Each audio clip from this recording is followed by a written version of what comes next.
Bismillahirrahmanirrahim. Assalamualaikum warahmatullahi wabarakatuh. Hamdan wa syukron lillah amma ba'du. Salatan wa salaman ala Rasulullah sallallahu alaihi wasallam. Yang saya hormati Dr. Muhammad Kifi FKPIA Eskom, dosen pengampu mata kuliah Desain Pembelajaran. Baik, pada kesempatan hari ini saya mewakili kelompok 3 yang terdiri dari saya sendiri, Daroyani, kemudian ada Kak Francisca Amelia dan juga ada Bapak Marius Suryarso. Pada kali ini saya akan memaparkan tentang pembelajaran eksperiensial. Apa sih itu pembelajaran eksperiensial? Nah, dapatkah pembelajaran eksperiensial itu diterapkan pada e-learning? Nah, pembelajaran berdasarkan pengalaman adalah proses yang memungkinkan peserta didik untuk mengembangkan pengetahuan dan keterampilan dari pengalaman mereka sendiri daripada dari kursus pelatihan formal. Nah, pembelajaran berdasarkan pengalaman mencakup berbagai kegiatan interaktif dan partisipatif dan jauh lebih efektif daripada pendekatan pembelajaran tradisional. Selanjutnya ada 5 elemen kritis dari experiential learning. Nah, jika kita menganalisis dan dengan cermat definisi di atas ketika dapat melihat ada beberapa elemen kunci yang harus dipegang oleh kurikulum agar memenuhi kriteria yang disebut pengalaman. Nah, ada partisipatif. Nah, partisipatif tidak seperti pembelajaran hafalan atau didaktif. Satu arah. Pembelajaran eksperiensial adalah tentang partisipasi dan pengalaman belajar dua arah, di mana siswa dan pemangku kepentingan lainnya secara aktif terlibat dalam pengalaman belajar. Kemudian ada interaktif. Nah, sementara sebagian besar gaya belajar atau bahkan menghafal dan didaktik orang memungkinkan berpendapat. Nah, membutuhkan interaksi antara guru dan siswa.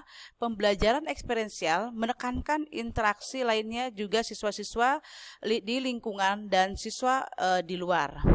Nah, kemudian dengan kata lain, pengalaman pembelajaran eksperiensial membuat peserta didik keluar kelas dan menjelajah ke dunia nyata. Selanjutnya ada multidimensi. Nah, pembelajaran eksperimen tidak hanya memanfaatkan dimensi perilaku peserta didik, tetapi juga dimensi efektif dan kognitif mereka. Nah, variabilitas dan juga ada variabilitas dan ketidakpastian. Nah, sementara siswa berbasis hafalan tidak siap untuk menghadapi apapun. Selain silabus ditentukan, kurikulum eksperiensial e-learning sengaja disusun untuk menambah ketidakpastian dan variabilitas ke dalam lingkungan belajar. Nah, di bawah bimbingan guru, peserta didik dapat diajar untuk menghadapi situasi yang tidak mereka kenal. Nah, selanjutnya ada umpan balik. Pembelajaran eksperiensial sangat bergantung pada putaran umpan balik, baik dari siswa tentang pengalaman mereka dan dari guru tentang pandangan mereka tentang proses. Selanjutnya, pentingnya pembelajaran berdasarkan pengalaman. Nah, satu-satunya cara agar peserta didik atau baik itu taman kanak-kanak, sekolah, perguruan tinggi, atau tenaga kerja dapat bertahan dan berkembang dalam lingkungan yang dinamis dan terus berkembang adalah dengan belajar beradaptasi dengan cepat terhadap perubahan. Nah, hanya melalui karakteristik eksperiensial ini learning itulah ketika dijalin ke dalam kurikulum pembelajaran. Nah, siswa akan lebih siap menghadapi kompleksitas dunia modern. Selanjutnya, yang kedua, sekolah pembelajaran eksperiensial. Nah, Club dan Experiential e-learning menurut psikolog David Kolb, pembelajaran eksperiensial adalah proses di mana pengetahuan diciptakan melalui transformasi pengalaman. Nah, ini adalah peralihan radikal dari keyakinan sebelum dipegang oleh ahli teori kognitif. Nah, dengan kata lain, penekanan pada proses mental. Dan ahli teori perilaku sebagian besar mengabaikan pengalaman subjektif dalam pembelajaran. Nah, Cole lebih percaya bahwa belajar adalah pengalaman yang lebih holistik daripada sekedar fungsi kognitif atau elemen perilaku. Selain kedua hal tersebut, teori Cole mengakui bahwa faktor lain termasuk emosi dan kondisi lingkungan sangat mempengaruhi hasil belajar. Nah, teori pembelajaran eksperimen Kolb didasarkan pada 4 faktor. Yang pertama adalah pengalaman beton, kedua konseptualisasi abstrak, kemudian pengamatan reflektif, yang keempatnya eksperimen aktif. Nah, menurut Kolb, 4 elemen tersebut membentuk siklus atau proses di mana peserta didik mampu mengamati, memahami, menggenggam, mempraktikkan atau bereksperimen dan belajar. Menurut psikolog Carl Rogers menganjurkan teorinya sendiri tentang pembelajaran eksperiensial yang didasarkan pada beberapa prinsip. Nah, yang pertama, pembelajaran dipercepat ketika siswa tertarik pada materi pembelajaran. Nah, kedua, jika materi pembelajaran dianggap mengancam pelajar atau misalkan kebutuhan untuk mengubah perilaku atau sikapnya tentang persepsi yang dipegang kuat, nah pembelajaran dipercepat jika faktor eksternal atau mengancam dihilangkan atau dikurangi.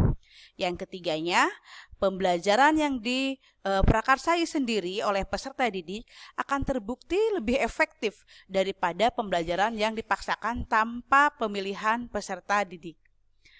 Nah, menurut Roger ada 2 jenis pembelajaran yang berbeda. Yang pertama adalah signifikan, kemudian meaningless. Nah, Roger berpendapat bahwa pembelajaran yang benar hanya terjadi ketika ada konfrontasi atau tantangan pribadi, sosial, atau praktis dalam belajar dan atau materi pembelajaran yang sedang dipelajari. Bagaimana pembelajaran eksperiensial bekerja? Nah, pada tingkatan yang ini, pembelajaran eksperiensial bekerja dengan merancang kurikulum yang bertujuan untuk yang pertama adalah meniru atau mendekat mungkin dengan pengalaman di dunia nyata. Yang kedua, susun dan pantau pengalaman tersebut. Ketiga, pastikan bahwa ada penyimpangan yang direncanakan dan disengaja dari kurikulum dasar. Keempat, berikan banyak kesempatan untuk melakukan bereksperimen dan disimulasi secara langsung. Kelima, menggunakan semua elemen yang menghasilkan pengalaman belajar yang kuat yang tidak dapat ditiru oleh hafalan atau gaya belajar lainnya. Nah, kemudian penerapan pembelajaran experiential e-learning seperti apa? Yaitu yang pertama, dahulu kala calon dokter dan ahli bedah mengandalkan mayat, kemudian juga mengasah keterampilan mereka dan berlatih di bawah pengawasan ketat ahli bedah.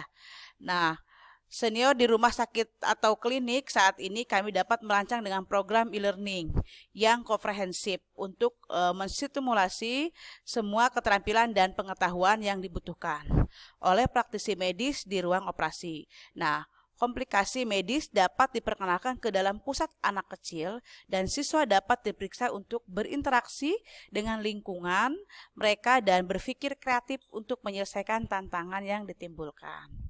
Yang kedua, situasi yang kedua adalah mempelajari konsep kompleks seperti trigonometri, aljabar, atau kalkulus tidaklah mudah tanpa bantuan ekstensif terutama untuk pelajar dewasa.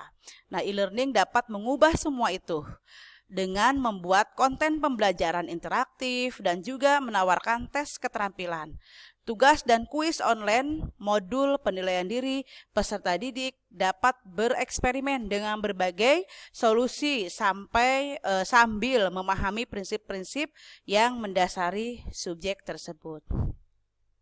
Kemudian, e-learning tidak mengharuskan peserta didik untuk ditempatkan bersama tutor.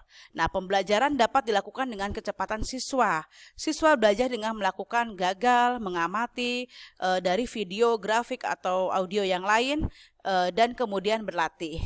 Selanjutnya, tingkat variabilitas dan ketidakpastian. Nah, yang bervariasi dapat diperkenalkan dalam konten kursus. Ya, siswa dapat mengatur kecepatan pembelajaran mereka. Nah, berdasarkan keterampilan yang mempelajari sebelumnya.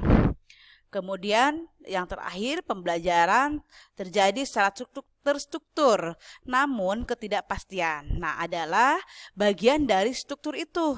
Ada mekanisme pemantauan, pelacakan, dan umpan balik yang komprehensif dibangun menggunakan teknik e-learning. Demikian pemaparan yang bisa saya sampaikan. Terima kasih banyak. Assalamualaikum warahmatullahi wabarakatuh.